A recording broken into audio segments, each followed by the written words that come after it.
motivation, yeah, to get through the day. Just tune in, cause we'll make a way. Positivity. So if you need empowerment to make a change, yeah, start with today. And tune into Pancake Monday. Pancake Monday with Pastor OJS. OJS. Oh yes. Oh yes. Pancake Monday. Pancake Monday with Pastor OJS. OJS. Oh yeah. Ladies and gentlemen, brothers and sisters, welcome to season 3 of Man Cave Monday. I am so excited to be back with you. It seems like forever, but I need to take some time away and just kind of refresh and reload and retool. And I want to thank you all for continuing to support this platform. You all were awesome for the first 2 seasons that we kicked this off really at the beginning of the pandemic. And so I want to make sure that I ask you to like and watch and comment and of course share this conversation, because I promise you, you're going to get some knowledge dropped on you tonight that you could not even anticipate. So I'm excited tonight to have you all joining in with us. Even as you continue to come in, we say hello to you, good evening to you, and thank you for watching. Also, don't forget to like our YouTube page as well. And all of these interviews from the past seasons are posted up there. Pastor O'Jermaine Simmons on the YouTube space. And again, to all of you, I'm so excited about season 3 coming up to us right now. And so to have this gentleman that is joining me in this space tonight is an honor. Had a chance to meet him first back in, I think, 2005 or so. And he has been just a joy to know over the years, and just know the work that he's doing in education. As you all know, school starts back in the next week or so, depending on what state and city you're in, but certainly in the next month, many of us will be sending our students back to school in some space. And so his name is Zachery Richardson. He is the CEO of a company called The Academic Doctor. And as you can see, he's got his doctor gear on. He is indeed an academic doctor, got an awesome testimony, but I want to just bring him in. How are you, sir? I'm doing well today. This evening, I'm doing very well. So I'm kind of excited to have this moment to share with any of the listeners.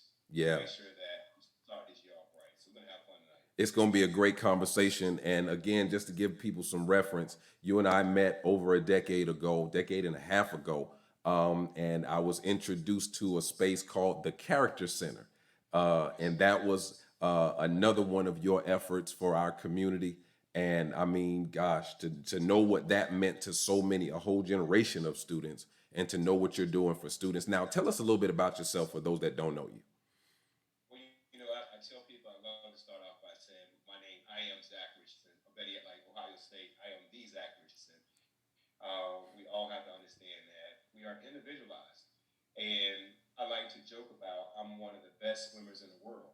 And you know me, I don't bite my tongue. So I like to think that when my mother and my father conceived me, I had to swim. And just like you had to swim, I competed against 1 million microscopic cells, and I won.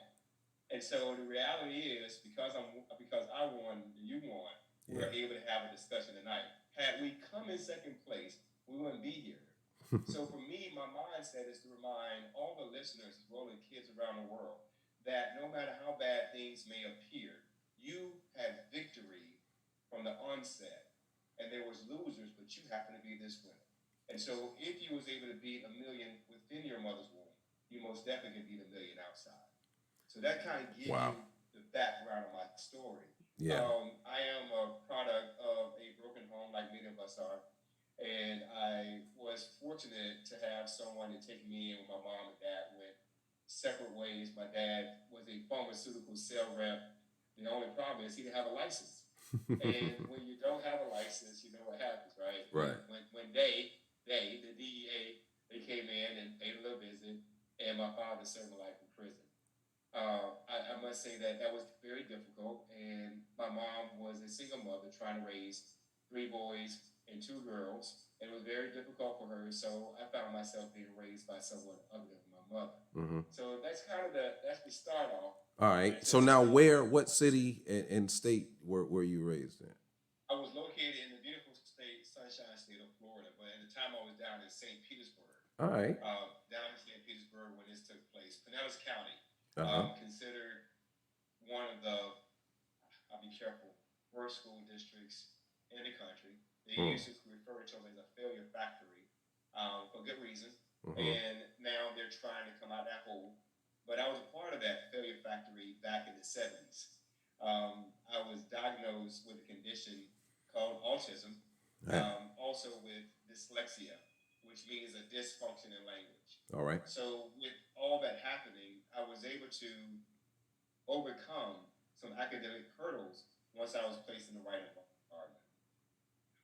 And that testimony is really what drew me to you when we first met, because I always listen for the struggle in anybody's story. I love the biography channel. I love watching, movies that show a journey from, where you started, what you went through, and now where are you? What are you doing?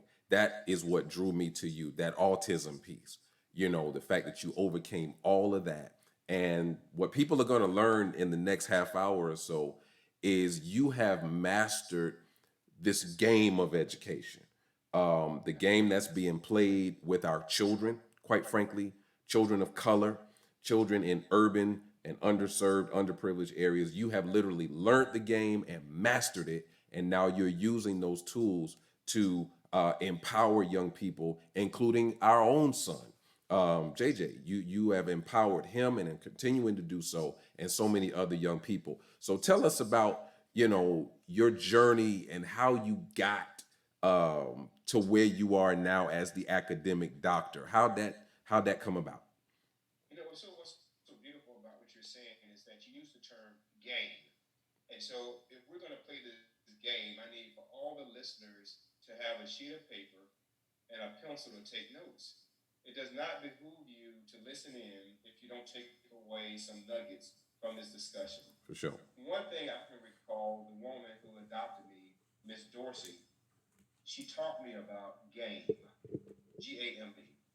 And she would say stuff to me such as African American folks have a tendency to think that there's two games being played, and that is chess and checkers. Right. And it was always said that the non-tan people, that's what her reference was to whites, versus the tan people she calls blacks, was that we have to understand that we are not playing neither checkers or chess. Many of us are playing Simon Says.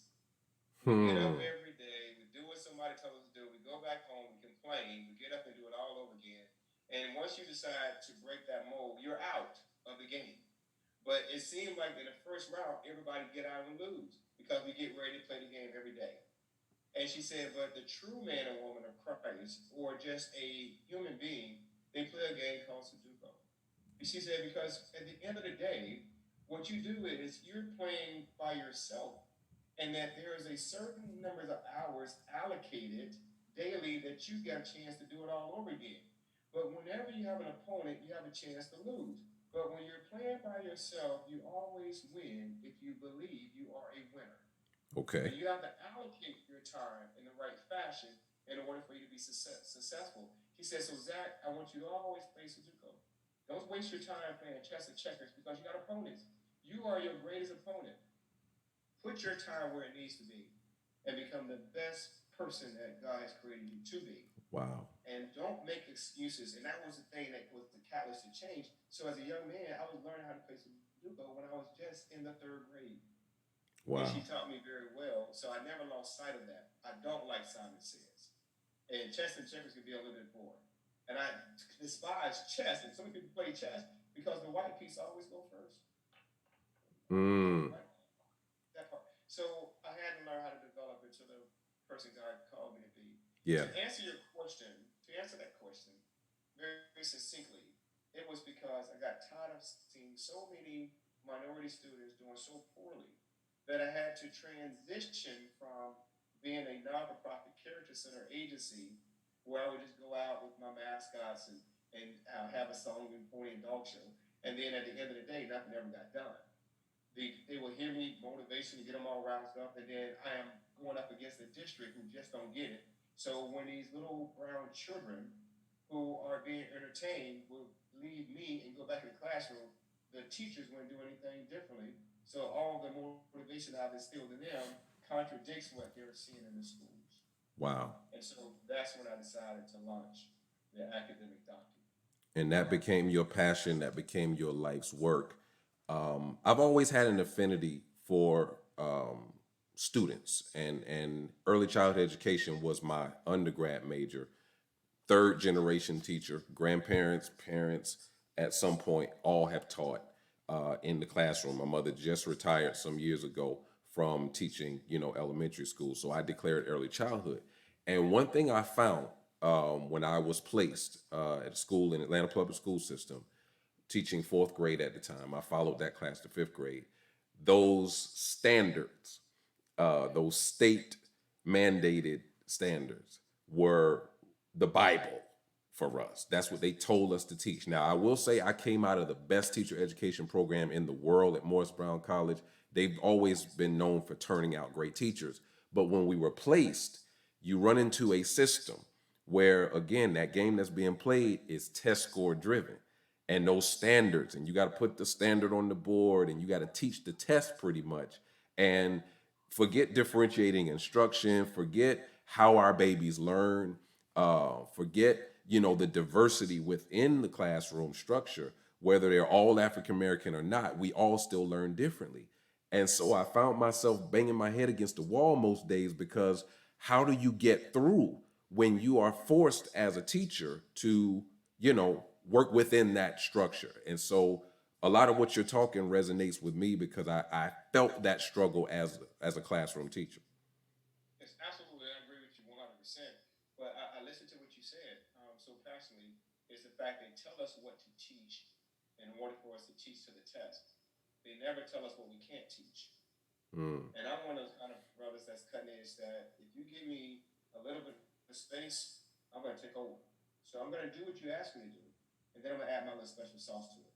All right. And I think that's what we're going to have to do as instructors, as teachers, in any walk of life, whether you're with your pastoring, whether with me doing what I do. We have to know the perimeter that we have. That perimeter is pretty much the outer side. The border is the same word as the perimeter. But we have to break through the perimeter and stretch the boundaries to what we have to teach our beautiful kids. One of the things I learned about my experience is that there's a thing that my kids who are in Asia, Singapore, those foreign countries outside the United States, they have a thing called gong, and that's spelled Gong. Gong. It is a Chinese practice, and I'm just going to read what I wrote in my notes because sometimes I can go off, on a tangent. A gong is a designated amount of time that you allot to perform a specific task every day. Mm-hmm. It's like you, Pastor. You spend time studying God's word and you spend time praying. So anything that we want to be able to teach our kids, it has to be scheduled. And it has to be a determination that you make every day to master that skill. It is what I call time prosperity. Okay, so write that down. Time prosperity is having the time to accomplish the things you desire in life without the stress and being overburdened or hurried. Again, I say, time prosperity is simply having the time to accomplish the things you desire in life without the stress, overburden, or being hurried. When we look at the gong, it's just the activation of practice. It is a nice way to say practice. All When right. we look at the word practice, and I tell my kids very simply, whether you're a student athlete, student before athlete, or you're just a student, you have to understand that anything that we're doing, it requires practice. In the middle of the word practice is the word act, ACT. Now watch this, watch this. So if you are willing to be successful in this world, act is also what I consider a verb, which means to do. So you snatch act out, and what you left with is the word price. The question becomes, what price are you willing to pay to be great? Wow. See, if you pull the PR out, you're left with ice. The world could be a very cold place. And ice is something that has been solidified, which can go through three changes: a solid, a liquid, and a gas. So the solidity of the water could be something that turns to a gas through evaporation, or it can be reached the freezing point, which is 32 degrees Fahrenheit, and next thing you know, it's frozen. So you have to understand that the practice that you put in through your gong represents your time prosperity. I got it all That's right why here. I got it all right here. that's why I Yeah. love to teach my brother, because it has to be done in the most simplest terms to get people to want to do it every day. Once you formulate that practice habit, there is nothing that a child or an adult can learn. When I use the word child, I speak of all of us. Yes. We are someone's child. A 90-year-old man was someone's child. And we have to recognize that. And in doing so, that 90-year-old man needs to be reminded of his first swimming lesson. Mm-hmm. Because we get bogged down in this world and we start to feel like losers. We start to feel like failures. But I tell all kids, there's no such thing as failure when you try. Yes. Yes. Bottom line. You have to put the effort and do it again and again and again. But you know what's happening to many of us is a thing called ACE. So write this down. ACE. CDC, which we heard a lot about since COVID, is starting to talk about this powerful ACE word, which means adverse childhood experiences. Okay. The adverse childhood experiences have side effects that will make it very difficult for us as people to move past certain hangups. In the medical field, we could call that a pre-existing condition. We'll go one step further. Okay. A pre-existing condition is something that you come with, the condition that happened True. before. But this dealing with the adversity has no fault of your own. The fact that you were brought up in poverty, you didn't ask to be brought up in poverty. Environmental The fact that factors. you was molested, the fact that you was beaten, those interactions damage a part of the brain called the hippocampus. The hippocampus, the part that has the memory, has to correspond with another part called the amygdala. And we all know about the amygdala. That's that fight or flight syndrome within the brain. Mm-hmm. So what happens a lot is that if I become so prone to not having meals, being called stupid, watching my mother go to jail, hearing that black people are not going to make it, then I internalize that indirectly, Yeah. and it has something that messes with my hippocampus. And then when I need to run away from it, I run towards danger. In that context, it messed me up academically, and then I Right. start to develop all kind of healthy. So tie that in then to our kids' experience, because I want to So hit our you with some kids, rapid fire many of stuff. these kids that we serve, and whether they're Title One or not Title One, because we talk about actually parents. Most people think that coming from a single parent household, they immediately say actually mean dad's not there. But there are times where you have two parent household where the parents are both absent. Mm. The damaging effect of absenteeism, as we find with school, will affect the kid learning ability if they don't get the proper treatment to address all those things that has been placed in a survey, which is only about 10 questions. And so what happens over a period of time, it will mess you up to a point that you start having hypertension, high blood pressure, Mm-hmm. and things of that nature. I bring this up because when I'm dealing with certain clients, if you have these anxieties, you have that same type of anxiety at home, then you have the same type of anxiety in school. The difference is if we catch our kids early enough with these anxieties, which they're bringing these pressures from the world back into the classroom, they can qualify for time extension because that might develop into test anxiety. I see. So it goes back to that functionality that most African Americans and some whites have a hard time dealing with because we don't want our kids labeled. So we don't get them the help they need. All right. And that's what I want to get into with you, because there's a series of rapid fire questions and issues that I kind of want to bring to you. And for those that are just logging on, again, this is season 3 of Man Cave Monday. This is Zachery Richardson, CEO, the academic doctor, and we're talking all issues education and our babies. So, one thing that really bothered me during the Trump administration was the fact that he appointed a Secretary of Education who knew nothing about education, and it spoke to the bureaucracy that often surrounds education, the monetization of these very issues, the exploitation of these very issues that you just described. Can you talk a little bit about that dynamic, and then we're gonna work into this game that's being played with our babies? Yeah, so you said it right. You hit it right on the nail. The appointment of that person, I won't say their name, Yeah. was she does know a little bit about education, and it's miseducation. Mm. And but she know a lot about something that we're afraid to talk about, and that's called schooling.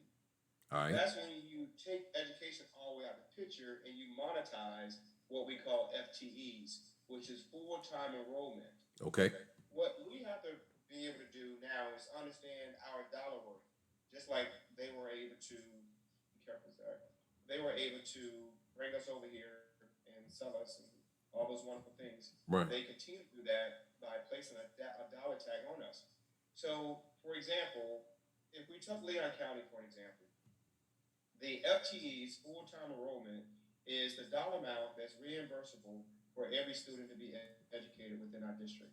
Mhm. You have some students can be as low as five, to some kids can be high as $21,000 a year. You're like, he's like $21,000. What is he talking about? He's lying. No, no. If you have a kid over at Gretchen Everhart who needs so many resources, then their placement of what they're worth is higher.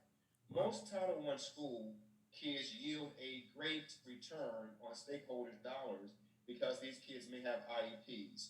So they may have the regular FTE dollar in addition to what they get for a speech pathologist or a little counselor. So that dollar amount is greater than it will be for a quote unquote normal child. Mm. So when we talk about the appointed secretary, she was not interested, in my favorable opinion, in education. She was very interested in schooling. See, we go to ball court, we school a brother. Right. Nobody learned nothing, but when you educate a man, it changes everything. I see. So we have moved into a schooling system than rather than an education system, and that's Wow. what troubles me. Okay. So then what can we do about it? We're gonna talk about testing in a minute. I'm gonna throw out ACT and SAT to you because you got a whole spill on that. But the statistics, some of which, many of which you have shared with me in our conversations about education. We are last as African Americans in a number of categories, whether it's reading, whether it's math and science, and that whole STEM, thing. What can we do? What can be done? The average person at Griffin Middle School, the average child at Godby High School, we're falling behind and have been falling behind for a long time. What can be done tangibly? The truth of the matter is that we have to get out of the mindset of schooling and start educating. And education takes place when they're playing sports. Education takes place when they're in church. Education takes place when they're at home. So we all have to come together to a certain degree of collectivity and then assess our kids. What I know to be true is that 99% of African American students and white kids in general don't even know the basic 8 parts of speech. Hmm. So the first thing is that we have to publish what our kids don't know. I have a list of 115 things that I know for a fact our kids don't know. Okay. In our initial assessment, I will start off with making a kid laugh, butter up to them, make sure that they're comfortable. But the number one question that we mess up with when it comes down to educating, not schooling, or counseling, is that we ask, "What's wrong with you?" We should be asking this question: "What happened to you?" Wow. Big Wow. difference. The question that needs to happen with our kids first is what happened to you, and then you get to have a history of what really happened. Okay, so this baby has an ACE, adverse childhood experience. They fall on a level 4 to 5. So, okay, so now I know that. Okay, in addition to that, father has some type of bipolarism, or a dad was a high school dropout, it doesn't mean that your child will not go off to school. It just says that his likelihood of being successful is less likely if him and the father still have a relationship, Yeah. and the kids are listening to father speak, and he's speaking these bodies and things of that nature, what may take place. So we have to find out what happened to you. Then we have to make sure that when the kids are in school, they have a thing called RTI. RTI is a response to intervention. That is one of the preliminary steps that must take place before we provide an IEP, which is a individual education plan. The realization of this right here in our very infamous county is that when they write these IEPs up, oftentimes the parent who is in the meeting is not qualified to understand the language that they're signing off on, and they're not qualified to hold the school accountable for said items that's supposed to be performed in that written IEP. I've Mm. watched this happen over and over again in the Big Bend region under both the current superintendent and the previous superintendent. So a kid Both can of them get are labeled with a number of things, and then they create an IEP based on those labels, and then there's money attached to the label and how they so-called treat the label. it is so much money involved in it that it's kind of scary because as a young man, I had an IEP, but I had a very, very incredible teacher named Mary Franklin in St. Petersburg, which was an incredible woman who assured that if the kids in her class was honest, then she would go to bat for us. She was dedicated to the craft. We don't have that same like-minded educator because they went through a system where they were schooled and not educated. And so Hmm. now they're in the classroom doing only what they think is best. But to go back to what we were at in reference to the IEPs, we have to be very aware that we need community advocates. Like with any other situation, like we had for a while, the Black Lives Matter, we need the Black Child Matter or Education Matter for all kids. That means for everybody. So now we can say all lives matter, Yeah. all education matter. We can say that. So All right. that those children who has IEPs, there need to be someone who's not working for the district or someone who's not in bed with the powers that be that will call the district out when that little boy is or little girl is not receiving the proper care that they're supposed to be having for, as we say, that pre-existing condition. Yes, sir. And once we do that, we then begin to change the trajectory of success. But it's never going to happen if the parent is not fully aware of what services is due to their kids. You can't say you have the kid doing one-on-one when you're doing small groups. So make them define. Are you giving them five in a group or one? If you are you doing 2.5 hours really, or are you Yeah. actually doing 10 minutes with my child? So if you take five, okay, and you divide it, you take six kids in a group and you divide it by 1 hour, everybody getting 10 minutes. But you wrote in the report, my child get one-on-one for 30 minutes. You just So empowered parents to know, what to say when they go into these meetings because parents are stressed out, and they come into these meetings because they've been called in and your child is getting one-on-one, but they're really not getting one-on-one. They're getting maybe 10 minutes total, but they're really in a group of other people. and the child is not actually at fault for what is No. going wrong because there's so much misunderstanding Right. when it comes down from the administrator to the principal to the teachers down to the child. The Right. information is getting misconstrued. And one of the major things that we're about to embark upon is what we call best practice standards. Mm-hmm. This is the requirement preparing our kids first and second grade kindergarten to phonetically know how the sound of A make and what sound is B make. If I was to poll 90 or poll 100 adults, I guarantee you between A and Z, they're not going to get all the sounds right. Mm. And there has not been any training for these teachers this summer to make sure that phonetically they know what the sound A or the Yeah. vowels or the consonants, Phonics but they are hasn't been taught required for because decades they now. Yeah. mandated to do this. So we assume too often without knowing. So when we talk about what can we do differently, first of all, we need that assessment. We need to know what they don't know. Okay. I believe that I'm going to lobby and advocate because God has blessed me, so I got a little bit of money put aside, where I'm going to advocate that the first 2 weeks of school will be dedicated to general knowledge and foundational learning, where all kids know their verbs, all the kids know their subjects so they can agree, all the kids know certain factors when it comes down to multiplications, what we call arithmetic, and Mm-hmm. then they really infuse that for 2 weeks in the beginning of the school year. So at a minimum, when a beloved teacher get that kid in, she know at least he know what a comma is, a semicolon, an apostrophe, how to use it correctly. He or she can write a functional sentence.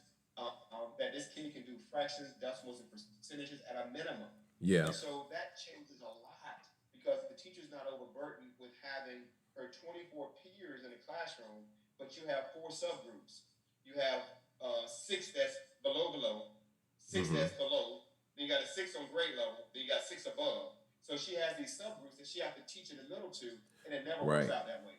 And But at a minimum, if she get them all up to par yeah. to a degree for the first 2 weeks, Uh-huh. and we go back to the homeroom, then we have a better chance of fixing this problem. And hearing you talk about that reminds me of my wife's PhD journey, because her entire thesis, her entire dissertation centers around, how, and I don't want to misquote it because Lord knows I didn't go through the PhD program, but I've heard a lot of it and I've heard her talk about it.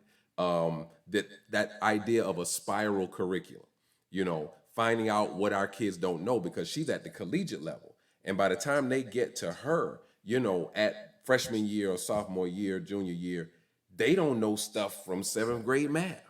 And so she has found herself having to do a spiral, or circular kind of curriculum that goes all the way back to algebra one, goes all the way back to what you said, arithmetic, those basics, and then pulling them up to where they need to be now. And so I'm hearing some of that same idea, finding out what our kids don't Absolutely. know. We absolutely it is what we call the sparring or the slinking methodology. Is when I teach my kids this in the prep courses, where whatever I cover in week 1, Mm-hmm. I'm going to infuse a large component with week 2. It will give you an example. One thing that parents can do at home is invest in some flashcards. All right. What they can do is have a shoebox for each one of the general classes the kids study. So let's take very simple and say you have English, math, reading, and science. So most kids have 40 pair of shoes. We buy shoes now. Yeah. Or go get mama clothes and get 4 pair of shoes out of her closet. So we know how to organize. So we don't get in trouble on here. But if the parents label the shoebox, and then what they do is in week 1, when they cover English, have the kids with the parents write these note cards and put it inside the box. Okay? And then they do it for each subject. Week 2, they keep adding to the box. Mm-hmm. But the goal is they're going to shake this box up and make sure they can reach in there and play the game and pull any card out at any given time, and they should still have retained the information. If All right. not, the card go back in the box. The only card that stays out is what you have mastered. By week 3, the box gets a little heavier. Week 4, but you're not worried about the end of the year comprehensive exam because all year you've been playing with these 4 boxes. And so you're not losing sight of what your wife referred to as spiraling, and which Mm-hmm. is the most beautiful, or we say efficacious methodology between learning. It's Yes. because the kid is carrying it along with them all the way through the semester, and there's no cram jam at the end Uh-huh. because he or she has taken week 1, 2, 3, and 4 with them throughout the whole entire year. And that's what Perfect. I'm advocating. Perfect. Yes. Perfect. All right. Y'all, we are talking to Zachery Richardson. He is the CEO, the academic doctor. This is Man Cave Monday, season 3. And this is our very first episode. Continue to share, continue to comment in this conversation. Shouts out to all the educators that are watching right now, and certainly all of the parents who are getting ready to send their young person back to school and certainly to college as well. Rapid fire, real quick. Just tell me your initial thoughts, whatever comes to mind. ACT, SAT. ACT all day. All right. Why not SAT? Well, I would say, you said why not SAT? Yeah, I'm gonna make you say it because I know what your answer is because we've talked offline, but I'm gonna make you say it. SAT is not minority friendly. All right. Okay. Okay. I got to be honest with you. Yeah. And I say it can grow to be minority friendly, but not in a world where all we've been doing is schooling, not educating. So when it comes down to being more analytical, you have to be very strategic with the SAT. The SAT also do not have well, they have a section that's without a calculator. Is all the kids know how to do now is use a calculator. So if you throw them in with a section, they're gonna miss all the questions. Mm. So I am in the mindset of ACT over SAT any day of the week. Now there is kids who are performing at a higher level. All I right. don't like the word smart. I'll use the word intelligent. So intelligently enough, they know how to maneuver around any obstacle. So a kid can do well on the SAT. All right. But I've seen through experience that most of our kids do better on the ACT than the SAT. What are colleges looking at most? Right now, college is making sure that they can reach the basic benchmark of academics. They can care at least which one they take. Okay. The end of the day, it's all about money. All And right. so I'm seeing a lot of universities as well as in, how would I call it, PWIs, predominantly white institutions, and then we have our historically black college and universities. They they are capitalizing off of our kids' lack of knowing. In other words, if I can get you to come to my school, and I know in the beginning of the year that my students' body coming in are going to take remedial classes, then I know I'm going to have you longer. It's good for business. Remediation is good for business. And so a lot of times these colleges are allowing these kids to come in and they spend the first semester being remediated. And that's money into the school pocket. Remediation is no fault of our schools. Remediation is the fault of our K through 12 system because you're having people under false impression that they are ready for college when they finish high school, and they're not. Mm. To share with you a very, very interesting statistic is only 6% of students that look like you and I met the basic benchmark to enter into a college in the United States. I'll say it Six again, percent. 6%. And the benchmark is so low that that was very criminal in my mindset because we're graduating these kids who have taken AP classes with these 4.3 said to be GPAs. But at the end of the day, they can't do basic math, they can't write, they can't read effectively. But you're saying that they have a 4.3. Well, tell me why these minority kids with these 4.3s GPA can't score above a 16, 17 on the ACT. I'll wait. And the first thing we're going to say is that the test is biased. And some astute person who's been in this game a little bit longer than me and said we have these biased tendencies. Well, I'm going to have to tell you this. I'm going to debunk your theory. The information on the test is so shallow Mm. that once the kids learn how the test is structured, know to complete the test on a timely manner, and learn the rules, they can jump from a 16, which is the mean score for many minorities, to somewhere around a 26, All 27. right. How do we get there? How do those other kids get there? Well, it takes time, time, prosperity.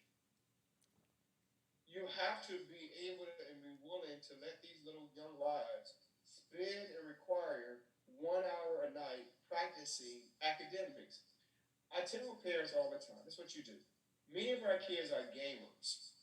So what you do in the beginning of the year, y'all sit down and do a contract. For every hour that you put in on that game, you put the same hour in your study hours, or you can't play the game. Hey, it changes the dynamics Yeah. and it works. I have kids that spend 2 hours on a game and they spend 2 hours on my work, and what do we end up having? A return on investment. One of the things that we don't want to do is take a habit away without having a structure to fulfill a habit that was once there because we gave them the phones, we gave them the video games to Right. keep them occupied to get out of our hair. You know, both of us bald, but we keep them out of our hair. Yeah. You know, but the reality is you have set them up for failure. Wow. Now you have to set them up for success and say, hey, look, for every hour you spend on this game, you have to put an hour in on reading, math, science, or writing. And that's what I do with my students. And they've Wow. been doing exceedingly well. So let's go back to this number again. 6% of African Americans nationally have met the standard. You mentioned earlier in our conversation about having more time to take some of these time standardized tests. There's a game being played here again, with how some kids are allowed more time to take the test, and then other kids are on the clock, and you got to get off. Can you speak to any of that in terms of how that happens? Absolutely. I tell people what's so shocking about it is that when you look at the data set, which I share with you, I can't share it publicly because they have a word at the bottom that says confidentiality. Yes, sir. But before we had this meeting, I gave you the raw data and we shared between men and men. You saw the stats. No need to play that game. Right. But the sad thing about it is only 33% of white kids in America, I'm just going to put that there, reach the goal. You would think that number would be higher. But sadly to say, there, like I just reported, 5 times many more white kids. And we ain't talking about because there's more of them, but we're talking about percentile wise that are making the goal. So in reality, I love all kids. So that means it's sad because that means 67% of them don't make that low benchmark. Right. Do you follow me? Right. But you asked that very, very unique question. So this is how the game work out. Y'all ready for the game? Let's go. Here we go. We playing Sudoku. We are not playing Simon Says. We're not playing chess. We're not playing checkers. This is how the game works. All right. So you bring your child to your pediatrician. Put it out there for the world to know. The pediatrician say, well, look, Johnny, every time we say the word test, he get all scared.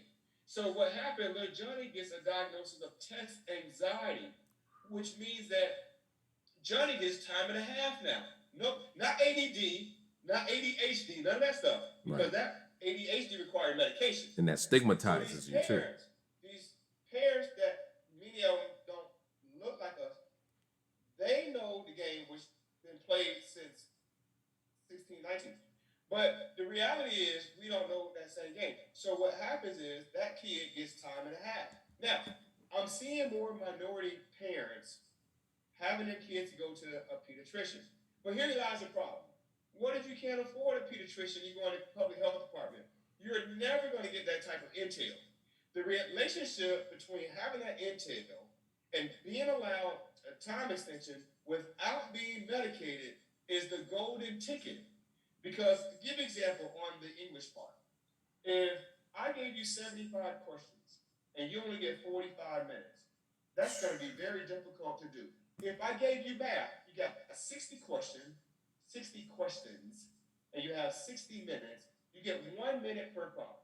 But if you have test anxiety, you get an hour and a half. Wow.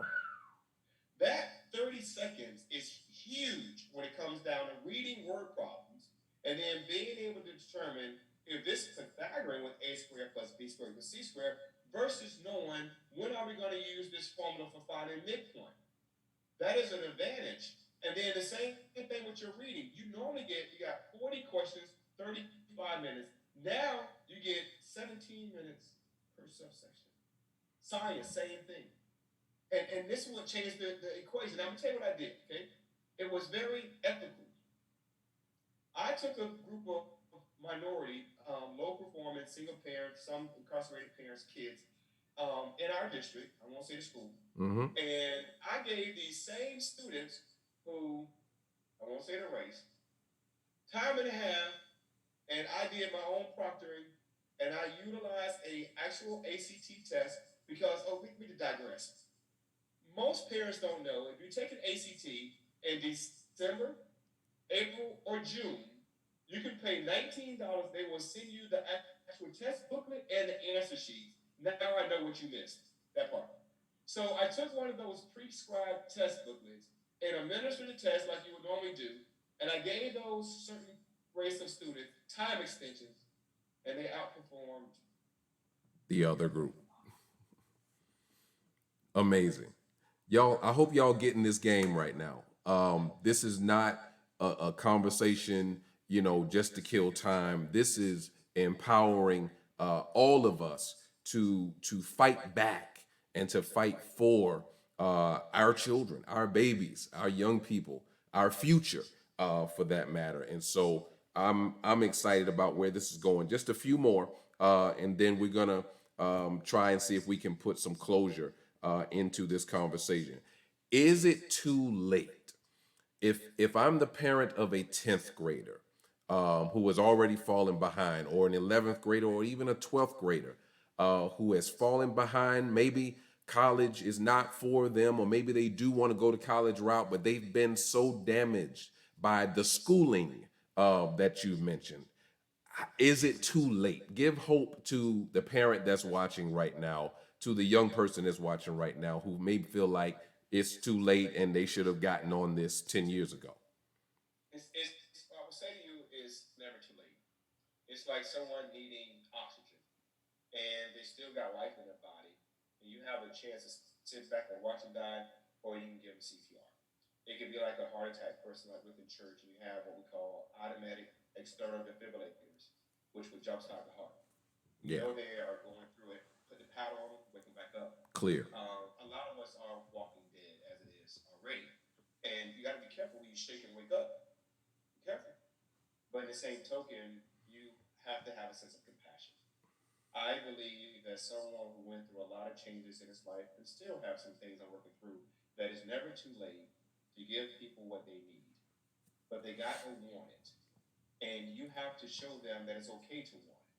But you cannot always throw at them that negativeness that comes from these adverse childhood experiences by saying you're gonna be like your daddy, or you're a failure. You always make a mistake. You ain't doing nothing good. Why you lay around the house all day? You know, all those negative comments, if you repeat them long enough, it becomes a part of that DNA. It starts to rewrite. Now science is looking at how our DNA is being rewritten. It's because all you know is the bad stuff about yourself. What we have to do is turn it around, and what I like to say is start to give our kids meds. No, I am not saying to medicate our kids. But what I am saying is that meds is a very, very special acronym because I'm the acronym king. I was about to say, y'all, Zach got acronyms for days. Yeah, because that's the only way my brain will learn I because of love it. my the autism. What's But meds? I tell parents that meds, and what meds stand for, the M in meds represents mindfulness. The first thing you have to do is get into what we call that first part, time prosperity, with that kid, to let them know that time is something that you must put into your daily practice to become better and more successful. So what you do is you tell them every morning, today is a good day for a good day. Whatever happened yesterday is gone. We as a team are going to be future oriented, meaning that what's happening today is going to prepare us for tomorrow. And so I need for you to look at your time prosperity to become more future oriented. And it starts with you believing today is a good day for a good day. Parents have to stop repeating the negative things they said to the kid yesterday and keep saying it over and over again, and it doesn't work. I tell my parents, what you do is go in there and whisper. Stop yelling. Whisper. I need you to get yourself up. I need you to get yourself up and get ready for your day. The kid will look at you like, what happened? Anytime you learn something new, your brain change. That's what I learned down at Nova Southeastern. Your brain science and neural processing. Whenever you learn something new, your whole world changed because you're with information that you didn't have before. So immediately the hippocampus and those neurons and those dendrites, they're firing on all cylinders. And now it's saying, what do I do with this new information? Yeah. So the activation of that med starts with you letting that young person know or that older person know that you need to realize today is a good day for a good day. Then you go back and repeat the swimming story that we talked about, which deals with you being a winner. So Yes. what that does is that activates the dopamine and some people say that serotonin because you have accomplished a task and it makes you feel good through the serotonin and dopamine. Yeah. So the next thing is exercise.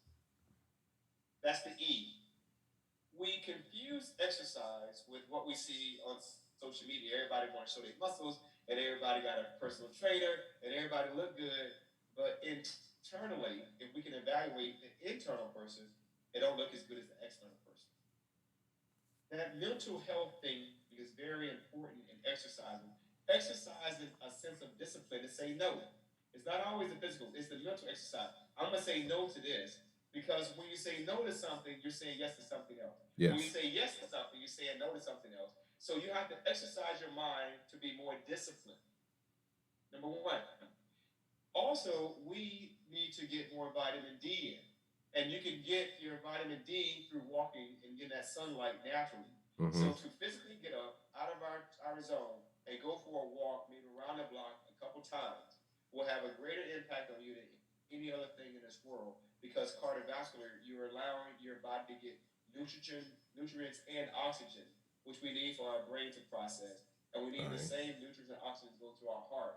So get up and exercise and go for a walk. right. All right. That's the exercise piece. It doesn't require a gym membership. Just buy some good shoes and go for a walk. Yeah. The next part is your D, and D is your diet. It is important for us to understand that whenever I'm eating something, those microbes that I'm taking in my body that's supposed to provide nutrients to me will eventually go up to my brain. And so my brain is only responding to the food that I put inside my system. And so I have to take a log of how my behavior changed when it comes down to what I eat. So I would request from parents to keep a log of what your child is eating and what you're eating to see how your response is going to be, how you respond to certain situations. All right. And we as African American people need to really reevaluate some of our eating habits and understanding how our body has certain irons and minerals and taking time out and really investigating what works best for us and not try to go down that pathway of least resistance because someone told you that if you eat a whole bunch of eggplant and guacamole, you're going to be okay. No, your body is different than their body. Their body was okay with the guacamole and the eggplant, but your body may resist it. So we have to get into to our bodies to understand our diet. All right. And then that last one, I said meds with that S, is going to be sleep. We don't sleep. And that is a major problem because of the level of stress that we face and have been facing since Jamestown. Keep it 100. It is a very, very stressful, and I would say that even to my white constituents, being black in America is a very, very stressful. Even for myself, I'm stressed out every day. Yeah. But I'm learning how to hone in through my walking, through my eating, through my positive talking.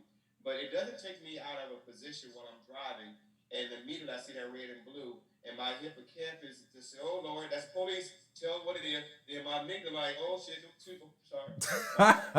You get one. Like, Everybody gets one. But that's my stress. That's my stress. So we get one. But the reality, the relationship between having that sense of nervousness because of what I've seen happen over and over again through the media and the people that I know who have died at the hand of this brutality changes all my structure for that particular day. Yep. And so I am not immune for what has happened to so many young African Americans, and I'm not afraid to say it. In America, we still have to wear that on us because of the way we've been treated every day. And so I have to do a better job with how do I make myself go to sleep, even when I'm stressed and worried about somebody else's child, even worried about my own kids that now are growing up to be little ladies in this world. They're not perfect. They're going to make mistakes. People don't like their daddy, so they're faced with a lot of obstacles. Right. But in the same token, it makes it difficult to sleep at night. Yeah. So here's the secret to going to sleep. One thing that you want to do is you want to reduce your food intake because those microbes are going to be moving. So I try to not eat 2 hours before going to bed. And that can be very, very challenging. So what I tell parents as well and tell students is drink plenty of water. Once you have had that meal, try to eat early enough. I know we stress working 2 jobs. We get in late. We gobble down all that junk. We put that tea, that Kool-Aid, all that stuff inside of us.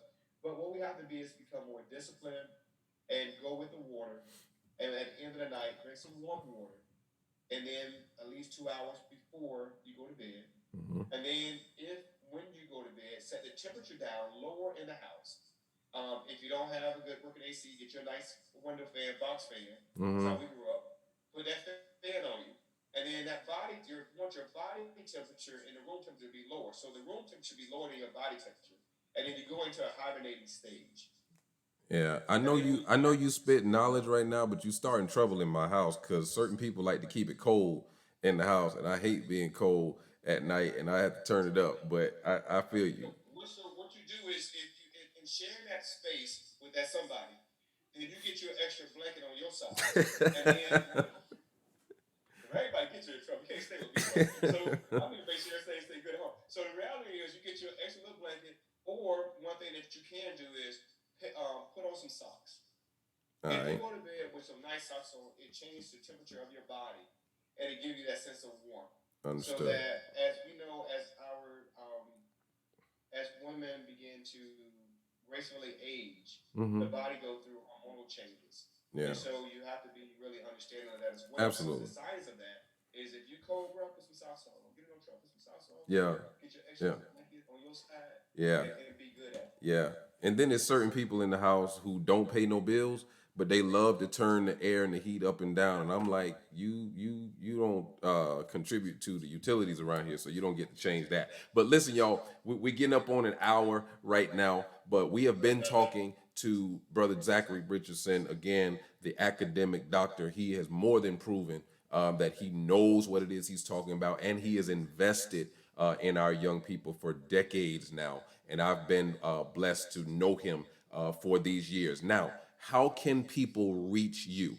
Because there's some parent right now, some grandparent who heard a lot of good things in the last 56 minutes, but they want to connect because you do offer certain services that will help benefit every child of every age and stage, and no matter what their race or background or situation is. How can people reach you? Okay, so I have to give a full disclosure right now. Right now, with my schedule, I'm already pre-booked through November 2022.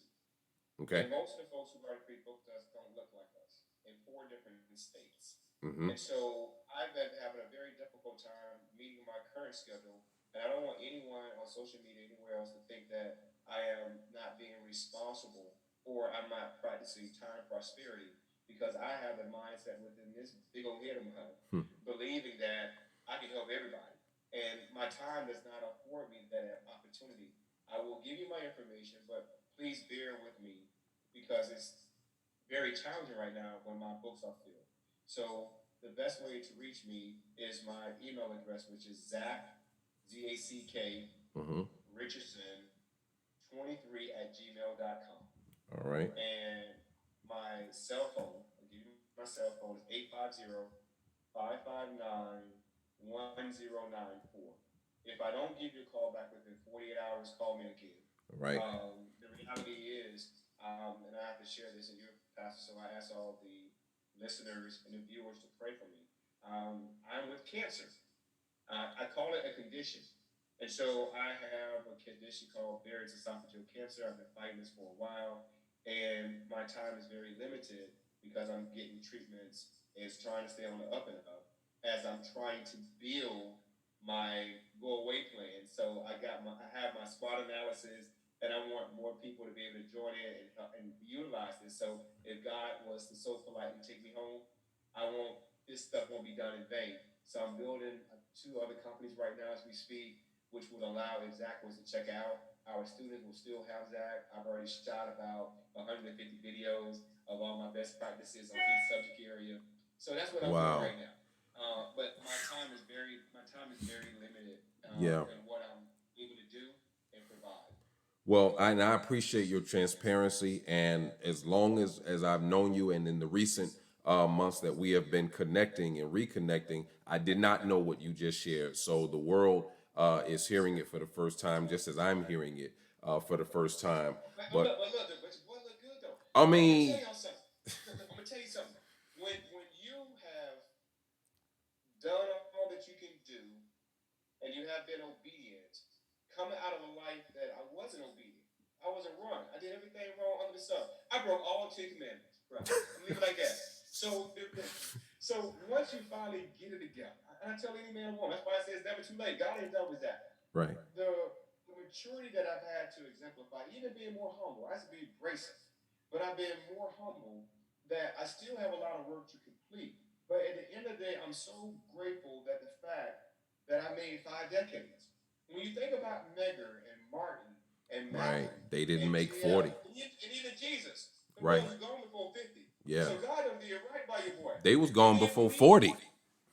look, and I've had people who've been in my life with cancer don't checked out. I'm still here. I'm still saying, God, I don't did what you asked me to do. What more do you want me to do? So I'm gonna share this with y'all. Oh my God. Oh, Lord.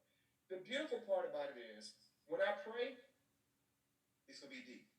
Heavenly Father, it's your boy Zach. I come to you as humbly as I know how.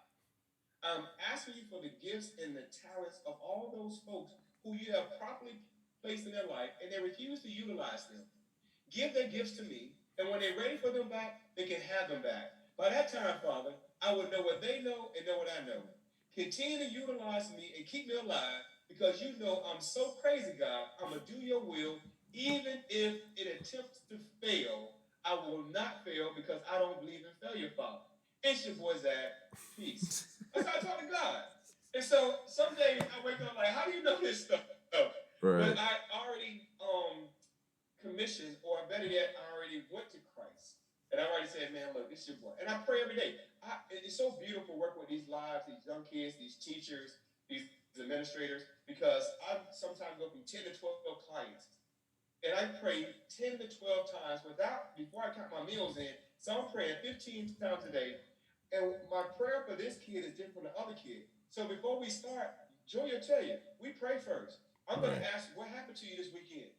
Get all that out, Right. and then we can start learning. So that brain, that beautiful brain of your son, can then refocus on what's important. Yeah. And that's what I do for all of my clients, man. And I love Wow. my job. Well, I got the best job in the world. I want to thank you for taking the time to do this and really to just share just parts of your passion, because this is literally a lifetime worth of lessons and information, and it cannot be contained in this hour that we have talked. But continue to look out for this name, Zachery Richardson. Like he said, God is not through. I believe there is even more greater things to come. This has been another edition of Man Cave Monday, season 3. What a way to kick it off. Thank y'all for watching. Thank you for sharing. Don't forget to like on that YouTube page as well. This is what this platform is for. We are not out here, this ain't no reality show. We are literally trying to impact communities. And this is what I want to use my personal space for. So, Zach, thank you so much for being a part of it. And we will see you all soon next week, same time, 7 o'clock Eastern, or you can watch it after it posts. But we are so excited about this season 3. Stay tuned. We got more to come. Y'all take care. Thank you, sir.